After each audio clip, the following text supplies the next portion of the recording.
He's not a baby. Come on now. Okay. For me, I'm basically an old ancient brick of a man. Well, how old are you when you started playing Magic?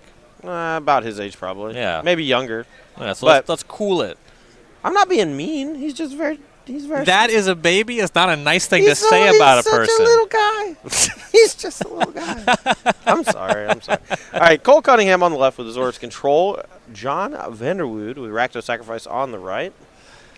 Going to respond to the scry with a Fabled Passage, a sacrifice. Temple of Enlightenment to believe has kept a card on top. Going to go find a swamp. Will Vanderwoude. I'm just going to call him John. I think it's a really fun name to say. We have confirmed that it's Vanderwoude. That's what Miller was saying. All right, I'll take it. Nick So, Miller's usually right. It falls on him if it's wrong. Priest of Forgotten Gods is the play here from the Rakdos Sacrifice deck.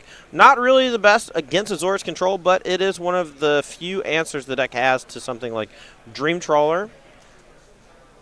But there's a lot of weight put on being right or wrong, but actually what's really important is in case you're wrong, have a fall guy.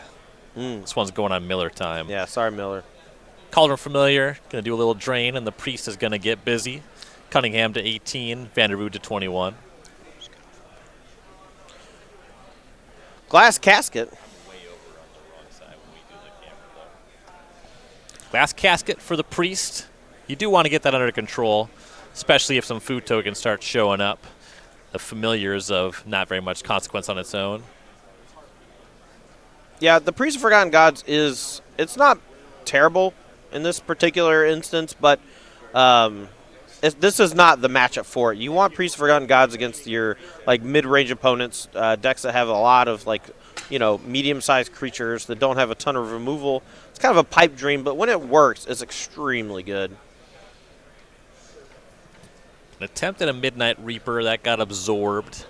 Gutterbones was cast last turn, though, so there's a gain of 3 and an attack for 3. That Absorb is older than that boy. I guarantee it. That one's not. The one in his hand is. Ah. The one in the graveyard is not. I was looking at the one in the graveyard. Yeah. A little spread there. Yeah. One was made last year. The other one was made last It was around the year century? 2000. Last century? I don't remember exactly, but very close to 2000 was the invasion block. All right, Teferi going to be the play here. Let's see what he wants to bounce, if anything. Could just tick up. That way he can maybe play an instant speed Shatter the Sky next turn. That'd be kind of hot. Yeah, on the table, the Teferi's got a good spread of loyalty. Life total is still pretty high for Cunningham at 17. Yeah, a lot of that's thanks to the Absorb. The other part of that is that there was no 1-mana play at the beginning of the game from John's side of things. Teferi's going to go down to 1. Bounce that Gutter Bones. Plays an island. Back over to Vanderwoude. Familiar is going to take care of that Teferi. We'll see what the follow-up is. Just Gutter Bones recast. Vanderwoude a pretty full grip. Missed his third land drop for a while. Finally hit it last turn. An odd play with the Gutter Bones there. Very mana inefficient play. I don't know what he has for 2 mana to play, if anything, but Mayhem Devil kind of hang out in the hand. I would assume that would be the cast, but it looks like he's maybe just playing around Shatter the Skies. Another Teferi. Bounce the Bones. Put the Familiar in the Glasket. Check out the player sideboards. Put those away. Back to Vanderwoude. The look on Rob's face when that happened was just priceless, dude. He's like, what the heck? I didn't click that button. Wow, what a draw. Fabled Passage here from John is able to turn on the Mayhem Devil, deal 1 damage to the Teferi to clean it up, so no instant speed Shatter the Skies here. And claim the firstborn targeting his own creature. Now you see why he hasn't maybe been casting so many things. Jumpstart. Haste up that devil. Yeah. Crunch in for 3. Cunningham to 14 off of that. A little maximized velocity strategy. Claim the Firstborn has effectively no targets in the matchup other than the 0-4 wall on the Meltus. Yeah, little need for speed. That's the one. Isn't that an enchantment, I think though? it is an enchantment. I don't think there's a sorcery that's just a creature gets haste. There's ones that draw a card. There's ones that also pump the creature. I'm sorry, have you seen any of the cards from like 9th edition or whatever? There's probably one hanging out. Something like on the Mass core Block. set. Maybe Prophecy as a Yeah. red. It probably costs 2 in Prophecy. Yeah, maybe it gives it +1/+0. Here's a Woe Strider that's also going to get claimed the firstborn. A little hasty attack. Though the Mayhem Devil was tagged by Elspeth Conquer's death. That's now going to Chapter 2. Yep. That ability is not that relevant in this particular matchup, but could have some implications depending on the hand of John. Well, front side is very relevant, though, as the second Yes. one comes down and tags the Strider. Yeah, you wouldn't think like 5-mana exile a creature would be a big deal, but when you pair it with 2 turns later, you just get a creature from the graveyard back. It's pretty powerful. Those claim the firstborns have gotten Cunningham down to 11, but a bit of work to do from there. Midnight Reaper for Vanderwoude. Yeah, but with the Teferi, Time Raveler kind of looming in the yard.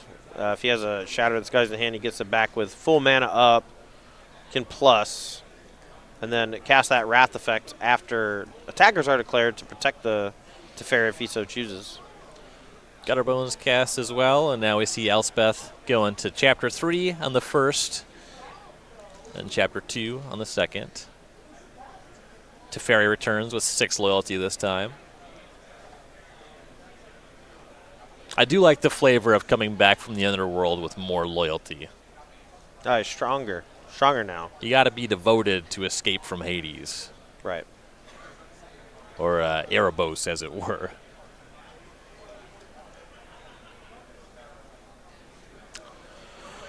Well, this draw from the Rakdos Sacrifice deck was fine, right? It wasn't that aggressive. 2 copies of Claim the Firstborn, not really ideal. Generally speaking, not the best in the world, but, you know, it's okay. We've seen some mana issues and some cards he would sideboard out. It's kind of what's been happening. Mm-hmm. And Dream Trawler has showed up. It's like there was a little pivot in what he decided to do. Instead of using Teferi to minus and bounce something and play the Dream Trawler, ticked up and then played Dream Trawler to keep the Teferi around for an extra turn, maybe? Bouncing the Midnight Reaper there made a lot of sense, in my opinion, if you're going to play the Dream Trawler, that is. Yeah, we'll see how it plays out. But like you said, Teferi is on 6 now at plus, and Dream Trawler was cast afterwards. Though I'm not really concerned about Cunningham's position. I could be wrong. No, I'm not either. He's in great shape. He is at 9. Things could turn in a hurry, depending on the right couple plays or top decks. But for the most part, Dream Trawler here, likely going to seal the deal. But Priest of the Forgotten Gods is certainly a card that can change that. Yeah, Priest showing up. And you wonder if Vanderwoude would be in better shape if he saved one of those claims. Traded them both in for 3 damage earlier. Yeah. Given that Priest of the Forgotten Gods haste here would have been outrageous. Here we have kind of a weird spot. The level 3 of Elspeth Conquer's Death. Not really going to bring much back. Maybe a Midnight Reaper from the other side of things. It's only your own stuff. Oh, excuse me. Sorry. I'm thinking of Eldest Reborn. Eldest Reborn yeah. to get back opponent stuff. Yeah. Ooh, look at this, though. Heads up play by Cunningham. Discards Narset Porter of Veil so he can just get it for free off the Elspeth Conquer's Death. So he uses the Dream Trawler end step, just gets that reanimate target there. Okay. I like this kid. I'm going to go apologize to him after this round because he's playing pretty tight Magic right now. So, unlike the popular meme, Cunningham is not baby. I love that the extra loyalty lets Narset activate an additional time. That's really cute. Yeah, it goes to 6 there off the Conqueror's Death, and now it's going to go to 4 as Cunningham looks for another card. Yeah, he's looking for some way to deal with that Priest of the Forgotten Gods. It's not just minus Teferi. He wants to deal with it permanently. Maybe just looking for some way to clean up the rest of the battlefield. Because right now, he doesn't... I mean, he has Dream Trawler going. That's not bad. In this particular situation, though, he's losing the race, and the Priest is quite annoying. Though the minus on the Teferi can solve that problem. Omen of the Sea found off of Narset. There's also potential for Cunningham to just not attack with the Dream Trawler this turn. Just to keep playing defense. He's going to cast the Omen of the Sea before he makes a decision on attacking. That does give him another buff. You see him scry 2 to the bottom and draw. Looked like another Teferi Time Raveler picked up. He's been clutching that Ancient Absorb that you pointed out before. Yeah, he might just go with a Shatter of the Skies here. He's going to attack. The Midnight Reaper, though, is going to give John a couple extra cards if he does go for it. Could start with -3 on Teferi and just sorcery speed the Shatter. Yep, -3, bounce the Midnight Reaper maybe, and then cast the Shatter of the Skies. You get to draw a card off your own Dream Trawler, too, because it is a 5-power creature right now. It did attack. Cunningham drew another card. He's at 15, and it looks like 15 all after the connection. It might be a 6, actually, thanks to the Omen of the Sea. Oh, no, it's 5. I'm stupid. Here's a Temple of Enlightenment, a Scry to the top. No, it is a 6. I'm redumb. Plus on the Teferi Time Raveler. Cunningham in the tank, trying to figure out this turn. Plus on the Teferi might have been a disaster. We'll have to see how this turn goes. Maybe he just wants Vanderwoude to just like play some more stuff and then cast Shatter Skies. But my guess is John's going to start by attacking a bunch of stuff at one of the Planeswalkers, holding back the Priest of the Forgotten Gods. I mean, if you just Shatter the Sky on this turn, the Narset's turning off redraws. Oh, duh. Yeah, that's smart. Here's an attack at the Narset, and Cunningham going to tap immediately. Here comes that instant speed Wrath. Narset's a beating here. Normally the Midnight Reaper would draw a bunch of extra cards, but now it's just not good enough.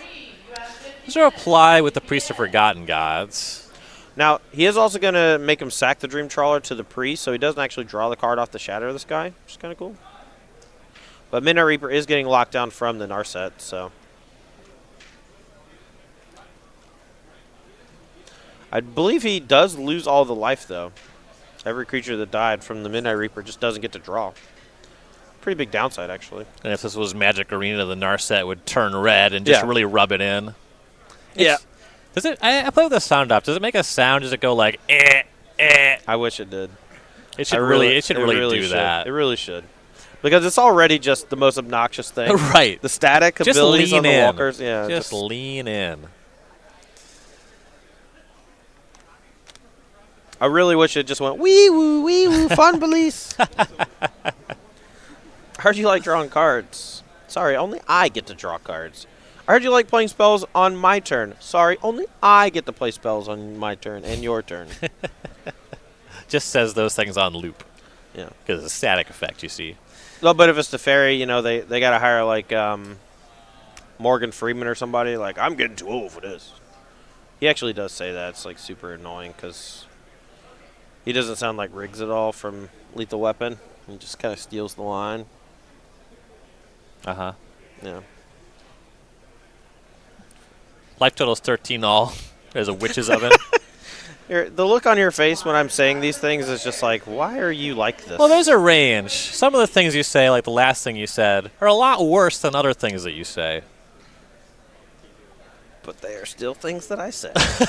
They all do fall into that category. Another Dream Trawler, and Vanderwoude's seen enough. Yeah, haymaker after haymaker after haymaker, and that's going to take the game number 1 here between Zor's Control and Rakdos Sacrifice. That was what I expected to happen in that particular game. Game 1's going to be tough. A lot of mediocre cards in the Rakdos deck here, but he gets to upgrade quite a bit now. Players going to sideboard. We'll start with Cole Cunningham because we read left to right. He has 4 Devout Decrees, 3 Mystical Disputes, 2 Heliod's Intervention, 2 Ether Gust, 2 Disdainful Stroke, a Dovin's Veto, and a Sorcerer's Spyglass. The Devout Decrees are definitely coming in. They're a clean answer to most of these creatures, and Exiles, which is great to boot against things like Midnight Reaper. I don't really like Ether Gust, even though there are a reasonable number of red cards from the Rakdos Sacrifice deck. Not enough to really give it some legs. And then I don't think you want any counter spells, so I would probably be cutting the Dovin's Vetoes from the deck instead of adding more. Sorcerer's Spyglass, however, turning off either Cauldron Familiar or Witch's Oven is actually pretty strong, though. So I think Sorcerer's Spyglass will come in along with the Devout Decrees to really do some damage. And Vanderwoude's looking for some big upgrades over those Claim the Firstborns. Let's take a look at what he has. He has 4 Drill Bit, 3 Epic Downfall, 2 Noxious Grasp, 2 Tybalt Rakish Instigator, 2 Angrass Rampage, and 2 the Akroan Wars. A lot of cards can come out here, though, like you said, those Claim the Firstborns are quite bad. I think that most, if not all, the Priests of the Forgotten Gods should go. And that's going to leave a lot of space for things like Drill Bit. Noxious Grasp for some of the Planeswalkers is okay, not great, since Teferi Time Raveler gets most of its value immediately. Tybalt Rakish Instigator, stopping the life gain, is quite strong, and also just generates multiple threats, which I like. Ingress Rampage can make your opponent sacrifice a Planeswalker. Love that. And with Glass Casket being one of the removal spells, you can make them sacrifice an artifact, too, and get your thing back. And then the Akroan War, don't really need that one, I don't think. All right, so if you're looking to engage with the SCG Tour at a local event and get yourself free entry into our opens, check out a Star City Games open trial, an enhanced open trial. Don't just play for that free entry, you also get this nice play mat. Those are unique tokens. You see our On an Adventure token there. Question. Yes. Does it come with Tom Cruise and a big screen where he just goes, enhance? Enhance. Enhance. It does not actually. Darn. All right. Well, it's still pretty cool. Starts the game's open trials here. You get a lot of cool swag, not only the playmats and the tokens and such, but also, there's lots of cool prizes. So you can check out any of these events happening all around the country, from North Carolina all the way to Texas, Albany, New York, excuse me. And these enhanced trials, that's going to be Saturday, February 15th, so you can check that out. Tom Cruise not included. Yeah. I think this is kind of harkening back to the days when we used to have super IQs or mega super duper IQs. So currently, if you translate the structure, all IQs are what old super IQs were. Okay, so this is the old super duper mega IQ. Well, I don't remember. No, this is a different tournament entirely. This is a new tournament that gives you entry into an open. So it does not qualify you for the Invitational. Excuse me. So this would be like a different thing entirely. See, I'm learning. Yes. This is good information to have. Thank you, Ryan. The analogy would be to no tournaments that are different than this tournament. These are enhanced open trials. Thanks, man. Appreciate it. We're just out here doing our best. Bant Spirit's Mirror in the middle seat. Not that surprising, but haven't seen a ton of that type of thing either on Magic Online or in real life lately. So nice to see, considering I put a lot of my reputation on the line on Thursday in my article talking about Bant Spirits and how I thought it was great for the weekend. Well, you sure Feels nailed good. it. You sure nailed it. Feels good, man. Most represented deck, as you see, not surprising to see a mirror. I suppose the mirror comes a lot down to sizing with Lords and Nebelgast Heralds, and then that all just cascades into drawing more collected companies and hitting the good ones. Yeah. All right, I'm going to kind of make a weird joke. I'm just preparing you I don't because know I have to construct why this you would slowly. preface that. Right. So this part's true. Okay. I have a Jewish stepfather. Okay.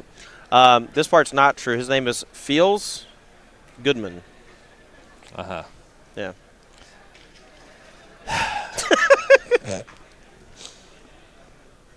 So the modern seed, okay, there it is. We have Azorius Control against Infect. Not surprising, Infect player Will Rhea wins game number 1 there. Infect just a lot faster than Azorius Control.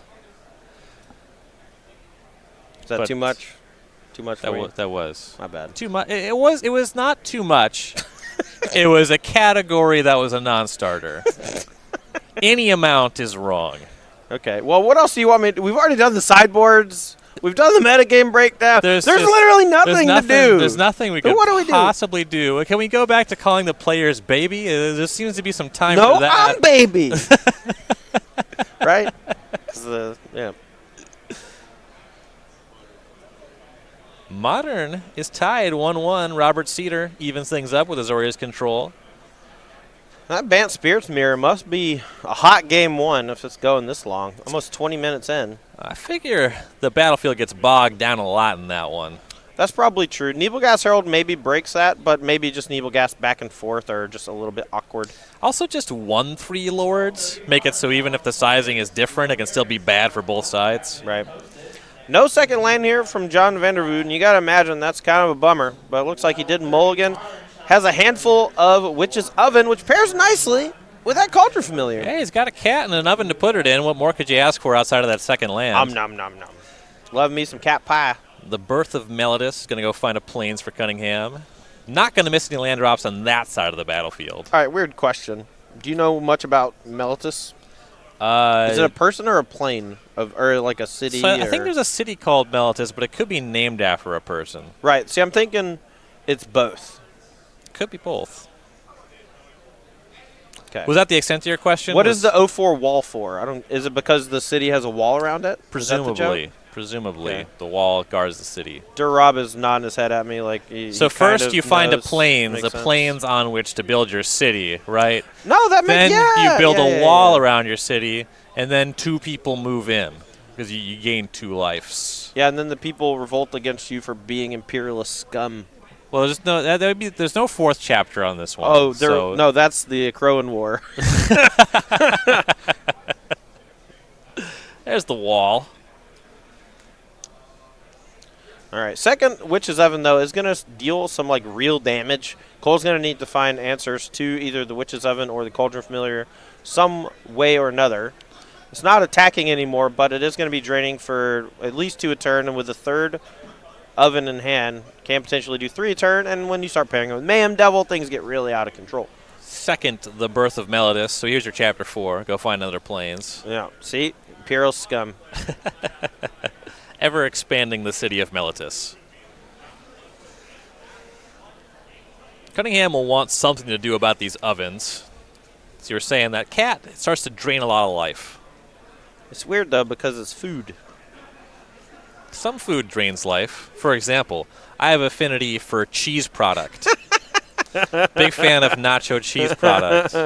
Does not make me live longer. Oh man, yesterday we were having the conversation about the healthy cheese product that would that would solve all of humanity's problems with just healthy cheese sauce. It would solve all of my problems. Well, humanity maybe not so much. Sure. If it was cheap to produce and we produced a lot of it and gave it to everybody instead of hoarding it and overcharging for it, then it would solve humanity's good problems. luck. Remember that imperialist scum thing I was talking about? Right. cheap food. Ross Marin, where you at, dude? I need some backup. Cheap food is not actually the choking point, it turns out. 2 walls now for Cunningham. Here's an Omen of the Sea. 3 ovens for Vanderwoude. 11:30 Legacy Channel players. Your next round pairings have been posted. 11:30. Here's a Temple of Enlightenment tapped. We still know about another plains. Like I said, Cunningham not in the market to miss land drops. No. The Birth of Melodus is just an extremely good card in this deck. Simply put, you have some synergy with Teferi Time Raveler. You generate some blockers with the 04 walls. It's just very, very good. You see some shortcutting here with the tapping of the oven that represents make a food, sack the food, get the cat back. So at the end step, Cunningham went to 14 to Vanderwoude's 25. Vanderwoude starts this turn using an oven, bringing the cat back. That turns on the spectacle for this drill bit. Take a look at Cunningham's hand. 2 plains, an island, 2 Devout Decree, a Shatter the Sky, and an Elspeth Conquers Death. So nothing really to do about this cat or these ovens. Yeah, it's weird. He has like 3 things exile, but thanks to the Witch's Ovens, you know, you can always just act the cat in response. He's only got 1 land on the table, and he is just draining Cole Cunningham's life away, and he has no way to stop it. He really needs to find something like a Dream Trawler here to turn the corner, or maybe that 1-0 Sorcerer Spyglass in the sideboard to shut down Witch's Oven. Devout Decree hid in the bin, one of the copies anyway. And that drill bit, you can kind of read that was a draw for turn. Still no second land for Vanderwoude. Cunningham's going to go to Chapter 3, gain 2 life to 15. When I first read the Birth of Melodus, I thought, man, this card is kind of mopey. And then just watching it cast the first time, I thought, that card is Wall of Omens. It's just better than Wall of Omens. Right. Yeah, that was actually the line for me. I was like, well, Wall of Omens is a stupid white card. Yeah. And then I saw Birth of Melodus in action. I thought, I could see losing to that one. Yeah. Aggro decks, GG. Big fan of not getting out the food tokens. Big fan. Yeah, why bother? We see ovens activated again. Cunningham to 13, Vanderwoude to 28. Now he does have another Cauldron Familiar he could play, and then that's going to drain for 1 from just casting it, but also he can still just protect it from those removal spells that Cole has access to right now. Now he's out of Birth to Meltus, though, so now he's going to need some way to either gain some life or, well, this might be it. Dream Trawler. That's a hot one. That's what we call a hot one. Some activations on the oven. So this is all well and good. Cunningham to 10, Vanderwoude to 31. Ooh, and there's a land, and there is a Noxious Grasp. However, Dream Trawler not big on being hit by targeted removal. No, it is not. I'm curious why he casts it now instead of waiting until the attacks from next turn. Maybe playing around Absorb? Yeah. Still seems a bit loose, though. He played it really quickly and with conviction. I think the idea was just, hoping it worked somehow. The bluff? I mean, he's missed his second land drop for you're 5 right. turns. Look, I'm not saying it was a bad play. You gotta try to steal one, you know? No, for sure. Love playing to your outs. Love it. Dream Trawler connecting for 5. And this is more draining in the right way for Cunningham against those ovens. 15 to 26 now. I think Dream Trawler would have been obnoxious and also very good still if it did not have the whenever it attacks, draw a card on it. Like, just a Prognostic Sphinx with Lifelink, I think, is just good enough. And the ability that, pumps it whenever you draw a card is also very good. But whenever you attack, you draw a card. It's just so hard to come back when you get attacked by that card one time. The Birth of Meltus finds Plains. Look, we've already had 2 Meltus developed already. We don't need a third. Stop it. I mean, this game is well beyond Cunningham's needs. I think he's very firmly in the driver's seat here. Classic Imperialist strategy. 3 more ovens. At this point, now we're just treading water. The Dream Trawler was what Cunningham needed to pull ahead in this game. Well, that's a nice one. It's going to get obliterated in short order, but Mayhem Devil can do some damage. Yeah, we'll see if it ever actually hits the battlefield. Land number 3 is Castle Lochthwain. Like you said, there's a Mayhem Devil in the hand. Yeah, he does have a Midnight Reaper too, and you can use that to just draw 3 cards off the Cauldron Familiar at some point. It is maybe going to leave the Cauldron Familiar vulnerable to a removal spell, though, but he does have a backup in hand, so it's not that big a deal. Here's Midnight Reaper. We'll see if that works. Seems like it did. Cunningham's just going to scry with Castle Vantress here. Gotta say, huge fan of the castles from recent sets. They're just very powerful cards. Have effects on older formats while also just being reasonably costed, I think. Yeah, nice cycle. I don't love Garen Brigand Modern, but that's my only gripe. That's fair. That one is a little bit busted with Primeval Titan, but I think that's way more Primeval Titan's fault. Oh, sure. I like the Pioneer ramp deck. I think is actually actively bad, even with Castle Garenbrig. So yeah, fine upgrade there. I just love with 5 lands or whatever, just making a 6/6 Walking Ballista in Pioneer. That's fun. Sure. Had a couple copies of my Mono Green Devotion deck. It was nice. Glass Casket. Say it right. Glasket. There it is. All right, Glasket targets Midnight Reaper. In response, we're going to sack a cat. We're going to get food, draw a card, take damage, bring it back, break even on life.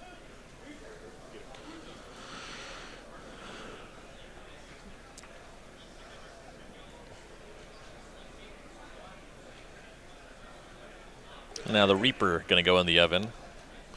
He's just doing this to protect his Cauldron Familiar from those removal spells. They are all our sorcery speed, Devout Decree, Elspeth Conqueror's Death, and Glass Casket. So you can just bring the cat back EOT. I'm sorry, what was the last one?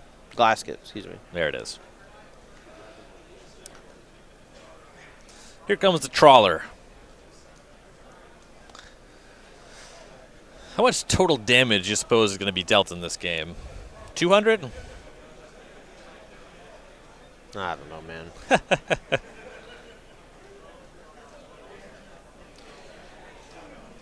if I was a betting man, I would probably take the over on 100. When you get to like 120, 150, something like that, I don't know anymore because it's my brain starts to shrink, you know. We're going to see these life totals bounce back and forth. And honestly, watching the life totals is probably going to obfuscate what's actually happening in the game.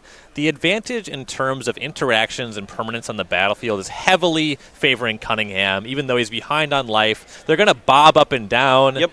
I'll give you an update periodically, but tracking every single one is just not at all what this game is about, and it's just tedious. It is tedious, and that to me that is literally the definition of these cat oven decks, right? The card Witch's Oven leads to tedious games, but a huge development here. The Devout Decree being able to be cast at instant speed thanks to Teferi Time Raveler is able to take care of the Cauldron Familiar during the end step once all the Witch's Ovens were tapped. Yeah, so it was 2 used on his own turn, and then a third one gets used for value, and there comes the Devout Decree. Now it looks like he has another Devout Decree in hand too, which he might be able to use next turn to potentially deal with that Cauldron Familiar. He's going to do effectively the same thing he did last turn, though, with Midnight Reaper Cauldron Familiar to draw some cards here. Still is facing down that Dream Trawler. Weirdly, the game is just not over, which is very surprising considering how John was just stuck on one land for, I think, 7 turns. Yeah, Vanderwoude's in it. I'll reiterate that it is advantage Cunningham, but Vanderwoude could peel out of this. It'd be surprising. Yeah, all he needs to do is just find some way to kill Dream Trawler, and that's not an easy task, but it is his way out. If he could somehow stick a Priest of Forgotten Gods, maybe he can get somewhere. Yeah, Now, I don't know if that's going to happen against an active Teferi. it's not. Omen of the Sea. You want to hear a stupid joke from me? Yes, always. Get on my level, Ryan. Let's go. Every time I see that card, I want to say, Omen of the Sea. Like, that's the Chicken of the Sea commercial. Just sing-song a little bit. You don't get the... You never watch the same TV. We both watch so much TV, and there's just zero overlap. Yeah, you know why? Because I watch great TV, and you watch Shark Tank. Shark Tank is great TV. I actually quite enjoy watching Yeah. Shark Tank with you. Yeah. Not at all by myself. I would never watch it by myself. But with you in the room, like, watching the sharks just rail on people, It's nice. it is nice. It is nice. They're not railing on me. True. Whereas if we were just talking, it would just be me railing on you, Right. which is less nice. Yeah. But also warranted. I always think Omen of the Sea is just Thassa's oath.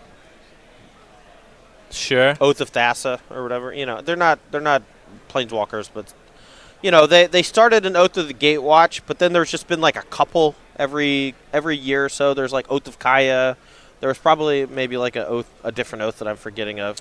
Oath of Teferi. Yep. Yeah. The multicolor ones. I think we're off that, though. I mean, I would hope so, especially because they're not planeswalkers; they're gods. Well, yeah, but I mean, like, I think that the War of the Sparks storyline ended the Gatewatch thing. Good. Second Dream Trawler, and now life totals have come all the way around. Cunningham at 22 to Vanderwoude 17. I think this might have been a mistake. I actually think Cole might have just majorly messed up. Tap down too low. No, I'm pretty sure he has a second Devout Decree in hand. Don't quote me on this. If it's not there, this play is just great. Second Dream Trawler, definitely going to help him gain some traction.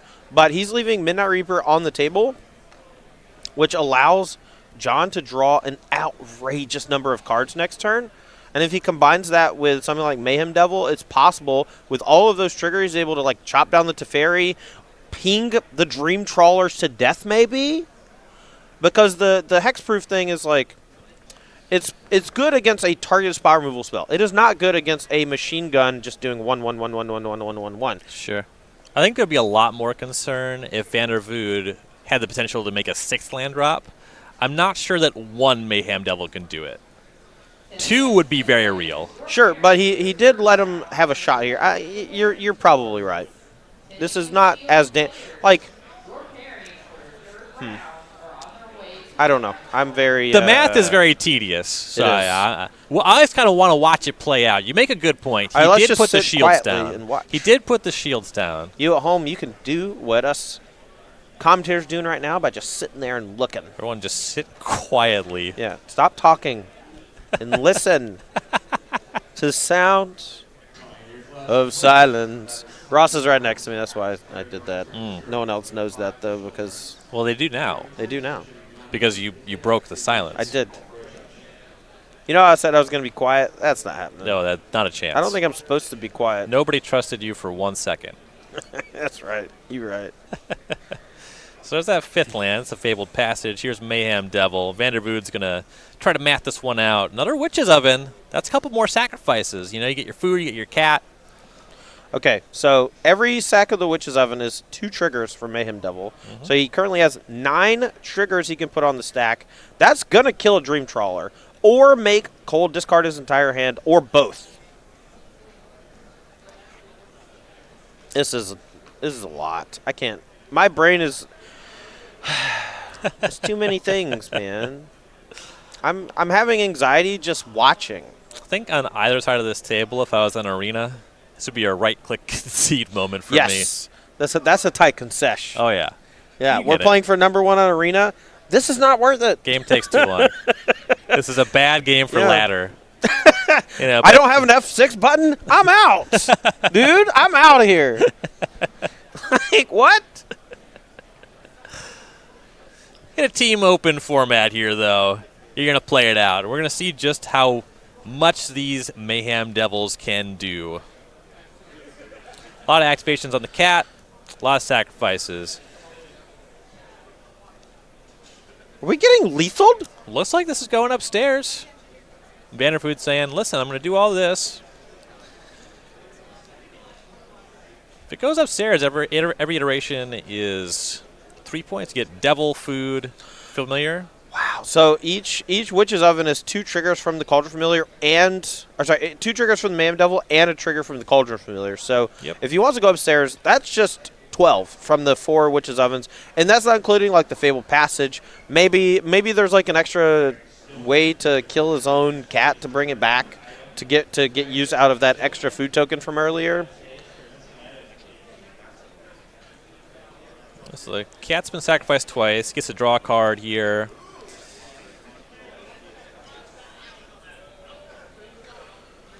Cunningham writing some life totals, it seems. So as far as I understand, those devil triggers are going upstairs.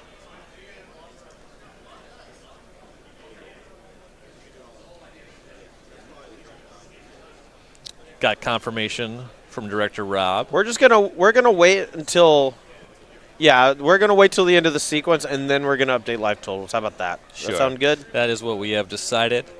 Near as I can tell, just going upstairs is shy of lethal. All right. And we're actually going to stop with 2 ovens tapped. Go back to Cunningham. Final total, he's at 13 starting this turn. Yeah, what he can do now, though, is he can do some cat oven tricks to target the Dream Trawlers, and if they get protected via the discard, they get tapped. So they don't actually get to attack, they don't gain some life, and if he doesn't have a way to exile the cat permanently, he might actually just die next turn. I mean, it's hard to say because he has a bounce from the Teferi, he's got some other stuff. Teferi is going to bounce Cunningham's own Omen of the Sea. Draw a card.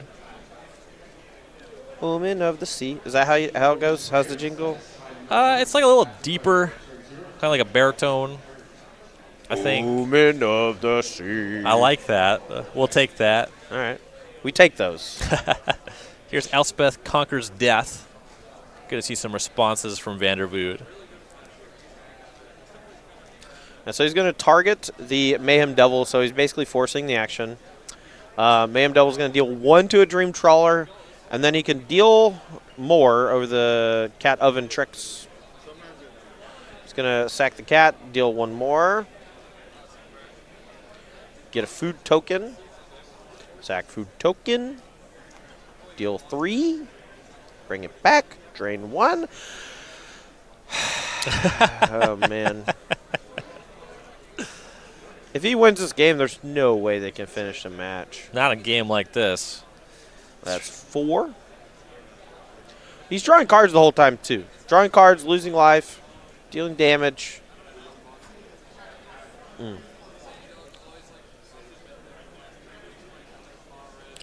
Getting an update on the back tables. Robert Seder, after losing game 1, has clinched the modern match over Will Rhea. All the more reason for Vanderwoude to fight it out. If Cunningham wins this game, that's the full set. Yeah. I never suggested that he should concede. I would concede. Right. But only in a solo event. Yes. I would, like you said, I would concede from either side. Yeah, absolutely. I would rather not do this today. I do not envy either of these players. You know?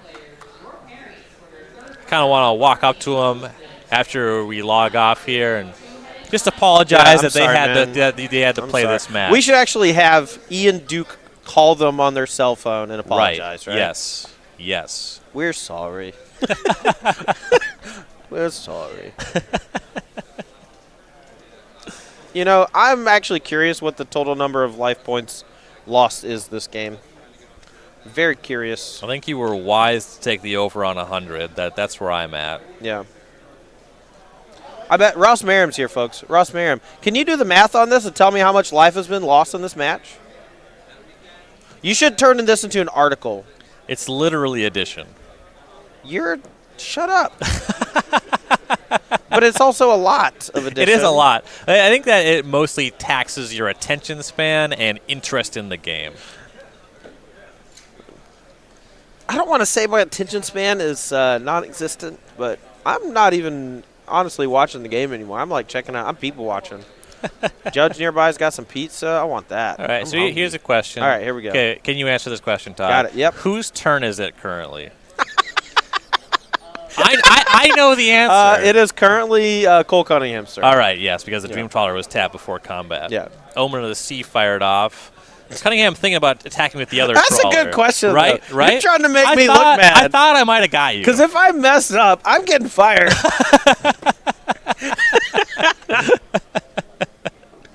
Oh, man. All right. Well, where are we even at? Are we conferring Main with phase teammates? 1. Okay. Is the Omen resolved? Omen has resolved. Okay. And now we're deciding whether or not to attack with Dream Trawler, I guess? This is my understanding. All right. Land. Castle Ordenvale. 3 mana. Another Teferi, maybe? Yep.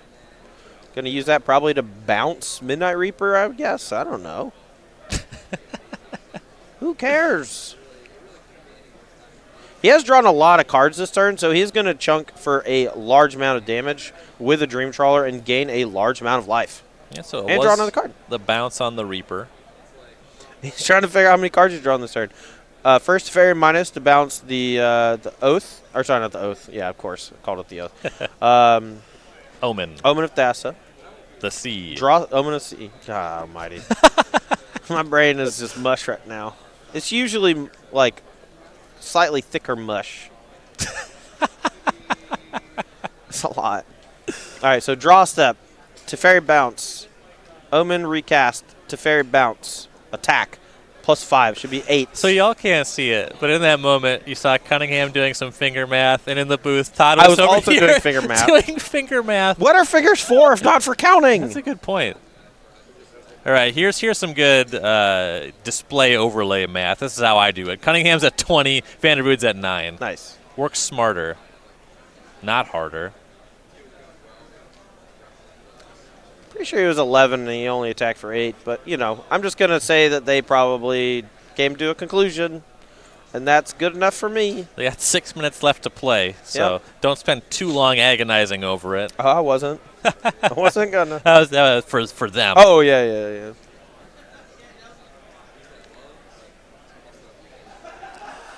Fabled Passage for Vanderwoude. Recast that Midnight Reaper. Going to use that Oven to draw some cards.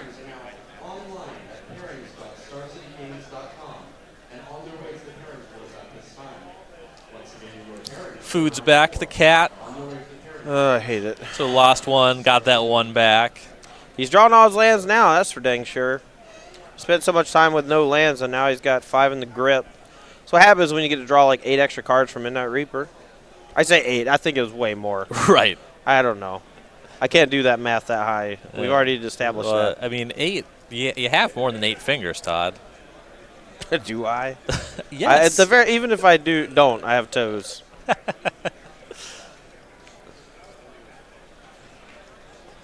He's just trying to draw something money. He found a Mayhem Devil. I think it's a little too late, though. It's kind of tough because, like, he needs to tap both trawlers, but he also needs to be able to do it through a Teferi. Yeah. You can kind of get away tapping one trawler, but it's not guaranteed. He actually just missed an attack, though, right? Sacrificed the cat before he started going. Yes, he Yeah. could have attacked the Teferi down. He attacked Fairy down or just, I don't know, attacked for one to the face. Doesn't, I mean, the Dream Trawlers are just tough here, you know? Mm-hmm. Good in Limited, good in the Standard. I've seen it in Pioneer. Pretty sure I saw it in Modern when I was typing up deck lists as a sideboard card. Mm-hmm. Maybe it was in Cedar's sideboard. 9:32 to the Giant players. Your next round pairings are being posted. 9:32 to the It was Giant not. players. Your Nice. next round pairings are being posted. Here's another Mayhem Devil, though. Vanderwoude's been through a lot of ovens and cats already. Just one oven on tap with that devil hitting the battlefield. I'm going to make a suggestion. You can tell me if this is too much. Okay, can I tell you before you suggest it? Okay. It's too much. Yeah, I figured. I figured. What do you got? Ban every card that was made in 2019 from every format. No, you can't ban Lava Dart. Okay, Lava Dart and Firebolt are the two exceptions. No, you can ban Firebolt. Who cares about Firebolt? Eat it. I almost said something really bad. No. Eat your words, sir. All right, we are now back over to Cunningham. Draws for turn. Elspeth conquers back to chapter 2. Teferi Time Raveler to 2 loyalty. Got 2 4-power trawlers. Looks pretty easy to turn him sideways from here. Cunningham's going to make sure he didn't leave any boxes unchecked, though. Yeah, you might want to like try to draw a couple extra cards in case there's some weird thing that happens. There's not enough ways to shoot the Dream Trawlers down. This should be lethal, but doing as much damage as possible just in case it's not lethal is very smart. Starts with Omen of the Sea. Scries 2 to the bottom. The two Dream Trawlers feed each other too, which is nice. Oh, yeah. Good on their own, good in multiples. The first time I played with the card, I knew it wasn't a legend because I'd never thought, wow, this is legendary. But like 5 people on my stream were just like, holy crap, today I learned the Dream Trawler's not legendary because the second one is so good. The first one's great. We were all tricked a little bit by Questing Beast, you know? There's no way to know from a card's name alone if it's legendary or not. And that card's got a lot of text. So Yeah, I don't blame you for thinking it's legendary. I mean, to be fair, if Questing Beast is legendary, shouldn't Lovestruck Beast also be legendary because it's just Beauty and the Beast Beast? I mean, there's not like 2 of them running around. Just one guy cursed. Oh, we got a match. We got a match done. Cole Wow. Cunningham does end up picking up that marathon affair there